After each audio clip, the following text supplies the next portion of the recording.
jadi pada bab 1 ini saya akan menjelaskan latar belakang. Lingkungan kerja dapat memicu stres yang berdampak pada produktivitas dan kesejahteraan mental pegawai. Di instansi pemerintahan, tuntutan kerja dan perubahan kebijakan dapat menyebabkan burnout dan kecemasan jika tidak didukung layanan psikologis. Oleh karena itu, layanan konseling kerja diperlukan untuk membantu pegawai menjaga kesehatan mental. Dan BKKBN Provinsi Jambi dipilih sebagai objek kajian karena memiliki aktivitas kerja yang sangat kompleks. Lalu selanjutnya, itu ada alasan memilih instansi. Kami memilih instansi BKKBN Provinsi Jambi dipilih karena memiliki sistem kerja terstruktur dengan tanggung jawab, pelayanan, administrasi, dan program kerja yang berpotensi menimbulkan stres kerja. Instansi ini relevan dengan kajian bimbingan dan konseling, industri dan organisasi, khususnya terkait kesehatan mental dan kesejahteraan pegawai BKKBN sendiri. Nah, selanjutnya itu ada tujuan. Tujuan laporan ini adalah mengetahui kebutuhan layanan konseling pegawai di BKKBN Provinsi Jambi, mengidentifikasi faktor yang mempengaruhi kondisi psikologis pegawai, serta hambatan dalam mengakses bantuan psikologis. Selain itu, laporan ini juga bertujuan untuk merancang model layanan konseling seperti SOP, kerangka etik yang sesuai dengan kebutuhan instansi. Nah, selanjutnya itu ada manfaat. Nah, laporan ini diharapkan bermanfaat secara teoritis dan praktis. Secara teoritis menambah pemahaman tentang layanan konseling di lingkungan kerja pemerintahan. Secara praktis memberikan gambaran kebutuhan konseling pegawai. Nah, rekomendasi dukungan psikologis meningkatkan kesadaran kesehatan mental di tempat kerja, serta menjadi pengalaman belajar bagi mahasiswa. Nah, jadi pada bab 2 ini ada pula sejarahnya. BKKBN berawal dari pembentukan PKBI pada tahun 1957 untuk membantu mewujudkan keluarga sejahtera melalui program keluarga berencana. Dan pada tahun 1968 pemerintahan membentuk LKBN. Kemudian pada tahun 1970 resmi dibentuk BKKBN sebagai lembaga pemerintah.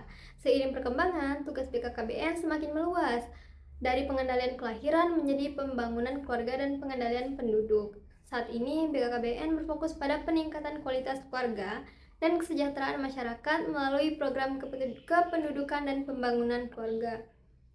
Nah, selain itu ada pula visi misi dari BKKBN.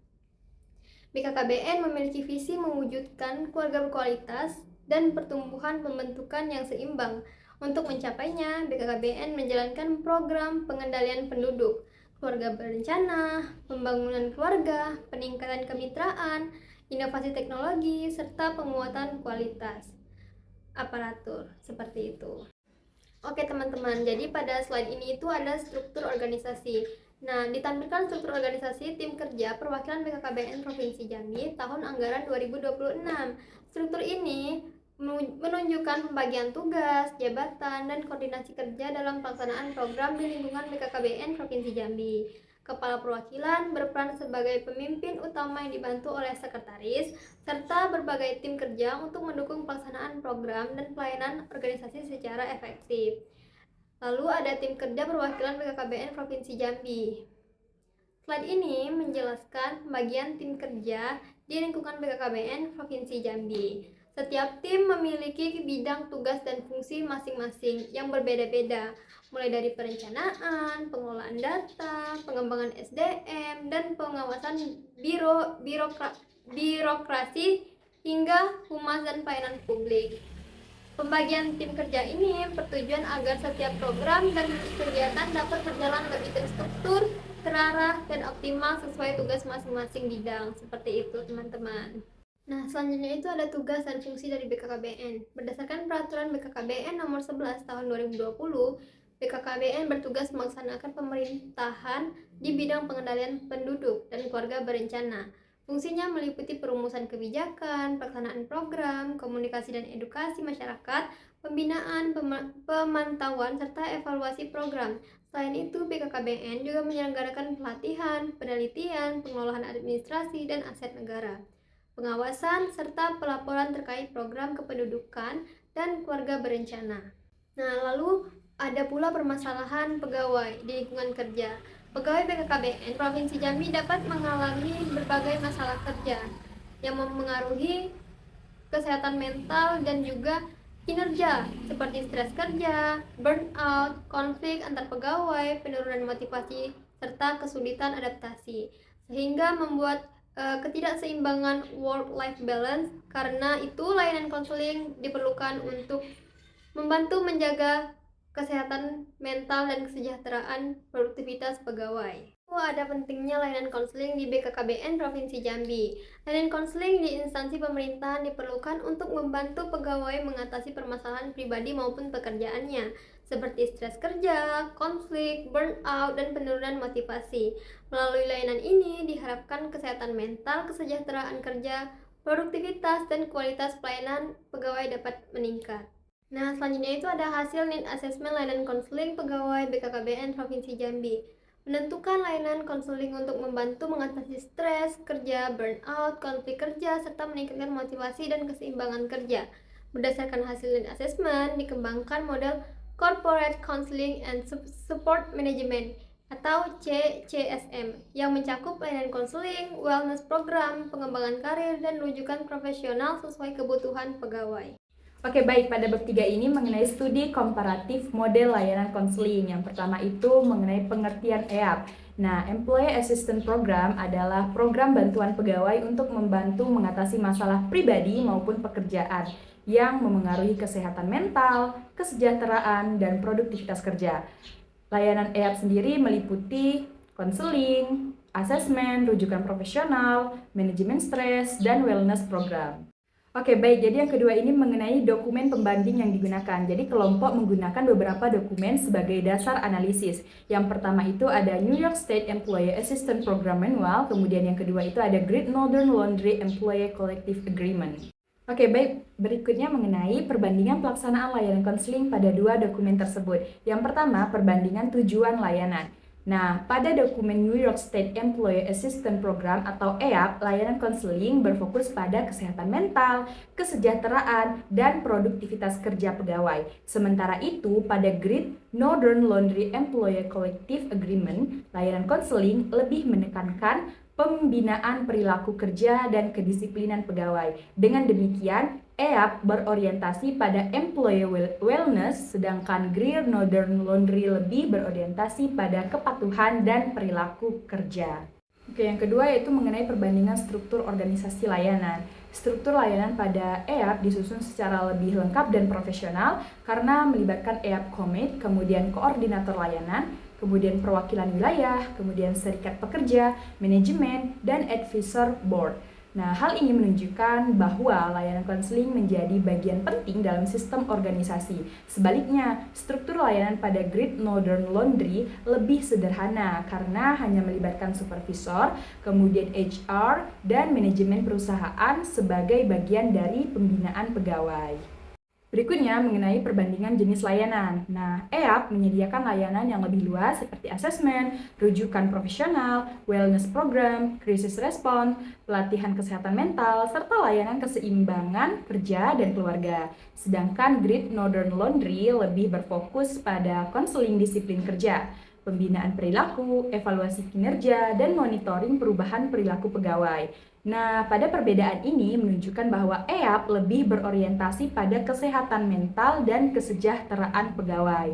Sementara Great Northern Laundry berfokus pada disiplin kerja dan perilaku pegawai. Oke, yang keempat mengenai perbandingan mekanisme kerahasiaan. Kedua dokumen sama-sama menjaga kerahasiaan layanan konseling. Namun, EAP memiliki sistem kerahasiaan yang lebih rinci dan profesional, seperti penggunaan persetujuan tertulis, pembatasan penyimpanan data, dan ruang layanan yang privat. Sementara itu, Great Northern Laundry lebih menekankan pembatasan akses informasi internal perusahaan dan menjaga martabat pegawai selama proses konseling berlangsung. Oke, yang kelima mengenai perbandingan kualifikasi konselor. Dalam EAP, konselor diwajibkan memiliki kompetensi profesional, memahami asesmen dan rujukan, mengikuti pelatihan khusus, serta menjaga etika dan kerahasiaan layanan. Sebaliknya, pada Great Northern Laundry, layanan konseling dilakukan oleh supervisor atau HR tanpa syarat khusus sebagai konselor profesional. Nah, kompetensi yang lebih ditekankan adalah kemampuan komunikasi dan pembinaan pegawai. Berikutnya, yang keenam mengenai perbandingan pendanaan program. Pendanaan program EAP berasal dari kerjasama pemerintah, organisasi pegawai, dan serikat pekerja untuk mendukung operasional layanan, pelatihan, dan program kesehatan mental. Sedangkan pada layanan konseling yang ada di Great Northern Laundry didanai melalui anggaran internal perusahaan sebagai bagian dari pengelolaan sumber daya manusia. Hal ini menunjukkan bahwa pendanaan EAP lebih besar dan lebih terstruktur. Kemudian yang ketujuh mengenai perbandingan prosedur pelaksanaan layanan. Prosedur layanan EAP dilakukan secara sistematis mulai dari asesmen awal, penjelasan kerahasiaan, penentuan rujukan, hingga evaluasi layanan. Program ini bersifat sukarela dan lebih menekankan bantuan psikologis. Sebaliknya, pada Great Northern Laundry, prosedur layanan dimulai dari identifikasi perilaku bermasalah, pembinaan, monitoring, hingga kemungkinan tindakan disiplin apabila tidak ada perubahan perilaku pegawai. Dengan demikian, EAP lebih berorientasi pada dukungan psikologis, sedangkan Great Northern Laundry lebih berfokus pada pembinaan perilaku kerja. Oke, yang kedelapan mengenai hasil analisis komparatif. Berdasarkan hasil analisis, model layanan EAP dinilai lebih komprehensif, profesional, dan berorientasi pada kesejahteraan pegawai secara menyeluruh. Sementara itu, model layanan Great Northern Laundry lebih sederhana dan berfokus pada pembinaan perilaku serta kedisiplinan kerja. Beberapa aspek yang relevan untuk diterapkan di BKKBN Provinsi Jambi yaitu layanan yang profesional, menjaga kerahasiaan, adanya wellness program, evaluasi perilaku kerja, serta penyusunan SOP layanan yang jelas dan sistematis. Oke, berikutnya bab 4 mengenai perancangan model konseptual CCSM pada BKKBN Provinsi Jambi. Yang pertama, gambaran umum model CCSM. Model Corporate Counseling and Support Management di BKKBN Provinsi Jambi merupakan rancangan layanan konseling kerja yang disusun berdasarkan hasil need assessment dan studi program Employee Assistance Program. Model ini bertujuan membantu pegawai mengatasi masalah pribadi maupun pekerjaan yang memengaruhi kesehatan mental, kesejahteraan, dan produktivitas kerja. Selain sebagai layanan bantuan, CCSM juga berfungsi sebagai program preventif dan pengembangan untuk menciptakan lingkungan kerja yang sehat dan support. Kemudian yang kedua, mengenai filosofi dan prinsip dasar model CCSM. Model CCSM pada BKKBN Provinsi Jambi disusun berdasarkan pandangan bahwa pegawai merupakan aset penting organisasi yang perlu memperoleh dukungan psikologis dan profesional agar dapat bekerja secara optimal. Pelaksanaan layanan CCSM didasarkan pada prinsip kemanusiaan, kerahasiaan, profesionalitas, serta prinsip preventif dan pengembangan untuk mendukung kesehatan mental dan kesejahteraan pegawai. Oke, baik, yang ketiga yaitu mengenai struktur peran dan tanggung jawab model CCSM. Struktur peran dalam model CCSM di BKKBN Provinsi Jambi disusun agar layanan konseling berjalan efektif dan terorganisir. Kepala perwakilan menjadi penanggung jawab program, tim SDM mengelola administrasi dan layanan, sedangkan konselor internal memberikan layanan konseling serta penanganan stres kerja secara profesional dan rahasia. Kemudian ada pun tim pengembangan SDM mendukung pelatihan dan kesejahteraan pegawai, sementara tim pengawasan memastikan layanan berjalan sesuai SOP dan etik. Kemudian ada juga tim IT mendukung layanan digital dan keamanan data, sedangkan tim keuangan mengelola anggaran program. Kemudian ada tim humas membantu edukasi kesehatan mental dan psikolog eksternal dapat dilibatkan untuk penanganan kasus khusus. Nah, pegawai juga berperan aktif mengikuti layanan dan memberikan umpan balik terhadap program CCSM tersebut. Oke, baik, yang keempat itu mengenai alur penanganan kasus CCSM. Alur penanganan kasus CCSM disusun secara sistematis agar layanan berjalan efektif dan profesional. Proses dimulai dari akses layanan oleh pegawai, kemudian dilanjutkan registrasi, kemudian asesmen, dan pemberian layanan konseling oleh konselor. Setelah itu dilakukan evaluasi, tindak lanjut, maupun rujukan jika diperlukan. Layanan diakhiri setelah tujuan konseling tercapai atau berdasarkan hasil evaluasi layanan. Kemudian yang kelima mengenai ragam modalitas layanan CCSM. Model CCSM memiliki berbagai layanan yang disesuaikan dengan kebutuhan pegawai seperti konseling individu, konseling kelompok, konseling krisis, dan konsultasi kerja. Selain itu, CCSM juga menyediakan wellness program, layanan pengembangan karir, serta layanan rujukan kepada tenaga profesional untuk mendukung kesehatan mental dan kesejahteraan pegawai. Oke, berikutnya yang keenam mengenai infrastruktur pendukung CCSM. Model CCSM didukung oleh beberapa infrastruktur penting seperti ruang konseling yang privat dan nyaman, platform digital untuk layanan konseling dan administrasi, serta sistem dokumentasi yang aman untuk menjaga kerahasiaan data klien. Selain itu, tersedia media edukasi seperti poster, modul, seminar, dan webinar untuk mendukung promosi kesehatan mental pegawai. Oke, berikutnya yang ketujuh mengenai mekanisme supervisi dan evaluasi. Supervisi dan evaluasi dalam model CCSM dilakukan untuk menjaga kualitas layanan agar tetap profesional dan efektif. Supervisi layanan dilaksanakan oleh koordinator layanan, psikolog atau konselor profesional, serta pemimpin program. Kegiatan supervisi bertujuan untuk menjaga mutu layanan, membantu pengembangan kompetensi konselor, dan meminimalkan kesalahan dalam pelaksanaan layanan konseling. Selain itu, evaluasi dilakukan secara berkala melalui survei kepuasan pegawai, evaluasi efektivitas layanan, monitoring perubahan perilaku kerja, serta penilaian tingkat stres kerja pada pegawai. Berikutnya yang kedelapan mengenai indikator outcome program CCSM. Keberhasilan program CCSM diukur melalui beberapa indikator outcome seperti menurunnya tingkat stres dan konflik kerja pegawai, meningkatnya motivasi, produktivitas, disiplin, serta kehadiran pegawai. Selain itu, program ini juga diharapkan mampu meningkatkan kesejahteraan psikologis dan kepuasan kerja pegawai, sehingga tercipta lingkungan kerja yang sehat, nyaman, dan suportif. Baik, di sini saya akan menjelaskan pada bab 5 mengenai kode etik dan SOP layanan konseling CCSM pada BKKBN Provinsi Jambi.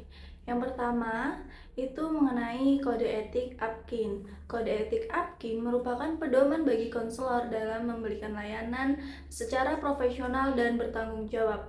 Beberapa poin utamanya yaitu ada privasi dan kerahasiaan. Konselor wajib sekali menjaga kerahasiaan informasi klien yang tidak tidak menyebarkannya tanpa izin kecuali untuk kepentingan hukum atau keadaan tertentu. Kemudian yang kedua, kompetensi profesional. Konselor harus memiliki kemampuan dan keterampilan yang memadai serta terus mengembangkan pengetahuan untuk memberikan layanan yang berkualitas. Kemudian yang ketiga, itu ada etika profesional. Nah, konselor itu harus bersikap jujur, profesional, dan tidak melakukan diskriminasi, pelecehan, maupun eksploitasi terhadap klien itu sendiri. Kemudian yang keempat, pertimbangan multikultural. Kemudian konselor perlu memahami dan menghargai perbedaan budaya, latar belakang, serta kondisi klien agar layanan yang diberikan lebih tepat dan insentif secara budaya. Oke, berikutnya mengenai kode etik layanan konseling CCSM BKKBN Provinsi Jambi. Kode etik disusun berdasarkan prinsip kode etik APKIN dan disesuaikan dengan kebutuhan layanan konseling di lingkungan kerja. Tujuannya agar layanan berjalan secara profesional, aman, dan mendukung kesejahteraan para pegawai. Kemudian pokok-pokok kode etik itu meliputi yang pertama itu ada privasi dan juga kerahasiaan. Nah, konselor itu wajib menjaga kerahasiaan data informasi klien selama proses konseling. Kemudian yang kedua itu ada kompetensi profesional. Nah, konselor harus memiliki kemampuan yang memadai, memahami kesehatan mental kerja, serta terus mengembangkan kompetensinya. Yang ketiga ada etika profesional. Nah, konselor itu harus menjaga integritas, bersikap profesional, dan tidak melakukan diskriminasi atau penyalahgunaan hubungan profesional. Kemudian yang keempat itu ada pertimbangan multikultural. Nah, konselor harus menghargai perbedaan budaya, agama, usia, suku, dan latar pegawai dalam memberikan layanan itu sendiri. Kemudian yang kelima ada tanggung jawab konselor. Nah, konselor harus bertanggung jawab menciptakan lingkungan kerja yang sehat, kemudian mematuhi SOP layanan serta mengutamakan kesejahteraan pegawai itu sendiri. Nah, selanjutnya itu mengenai SOP layanan konseling dalam program CCSM di BKKBN Provinsi Jambi. Nah, SOP ini disusun berdasarkan pedoman pelaksanaan layanan konseling agar prosesnya berjalan secara terarah, sistematif, dan juga profesional. Alurnya dimulai dari pegawai yang melakukan konsultasi kepada konselor. Kemudian dilakukan asesmen awal untuk mengidentifikasi permasalahan yang dialami. Setelah itu, konselor melakukan pemeriksaan psikologis dan menyusun hasil pemeriksaan. Nah, hasilnya tersebut kemudian diserahkan kepada pihak terkait sebagai bahan tindak lanjut. Nah, dengan adanya SOP ini, layanan konseling diharapkan dapat berjalan secara efektif, menjaga kerahasiaan klien, serta membantu pegawai memperoleh penanganan yang tepat sesuai dengan kebutuhannya. Pada slide ini ditampilkan instrumen beban kerja yang digunakan dalam program CCSM, yaitu metode NASA TLX atau National Aeronautic and Space Administration Task Load Index. Nah, instrumen ini digunakan untuk mengukur tingkat beban kerja mental pegawai secara subjektif berdasarkan pengalaman kerja yang dirasakan individu. NASA TLX dipilih karena merupakan salah satu instrumen yang banyak digunakan dalam penelitian psikologis kerja dan ergonomi untuk menilai tekanan kerja secara komprehensif. Nah, penilaian ini dilakukan melalui 6 indikator utama, yaitu yang pertama kebutuhan mental, kebutuhan fisik, kebutuhan waktu, perform kerja, tingkat usaha, dan tingkat frustasi. Nah, melalui instrumen ini juga organisasi dapat mengetahui tingkat beban kerja pegawai apakah berada pada kategori rendah, sedang, atau tinggi. Nah, hasil pengukuran tersebut nantinya menjadi dasar dalam menentukan tindak lanjut layanan konseling maupun strategi pengolahan stres kerja bagi pegawai. Kemudian pada slide ini diperlihatkan lebih rinci mengenai kategori penilaian instrumen beban kerja. Nah, setiap rentan skor memiliki kategori tertentu yang menunjukkan tingkat tekanan atau beban kerja yang dialami oleh pegawai. Semakin tinggi skor yang diperoleh, maka semakin tinggi pula tingkat beban kerja yang dirasakan. Baik, di sini saya akan menjelaskan bab 6 yaitu penutup mengenai kesimpulan. Nah, berdasarkan hasil pembahasan kita yang telah dilakukan pada BKKBN Provinsi Jambi memiliki kebutuhan terhadap layanan konseling korporat karena adanya tuntutan kerja, nah tekanan administrasi, konflik kerja, serta kebutuhan dukungan psikologis pegawai. Permasalahan seperti stres kerja, burnout, penurunan motivasi, dan kesulitan adaptasi menunjukkan pentingnya layanan konseling yang profesional dan juga terstruktur. Model corporate counseling and support management atau CCSM dirancang berdasarkan studi layanan Employee Assistance Program atau EAP dan kebutuhan pegawai. Model ini mencakup layanan konseling individu, kelompok, konsultasi kerja, wellness program, pengembangan karir, serta sistem rujukan profesional. Selain itu, kode etik dan SOP layanan disusun untuk memastikan layanan berjalan dengan aman, profesional, menjaga kerahasiaan, dan memberikan kenyamanan bagi pegawai. Dengan adanya model CCSM diharapkan kesejahteraan psikologis pegawai meningkat serta tercipta lingkungan kerja yang lebih sehat, produktif di BKKBN Provinsi Jambi.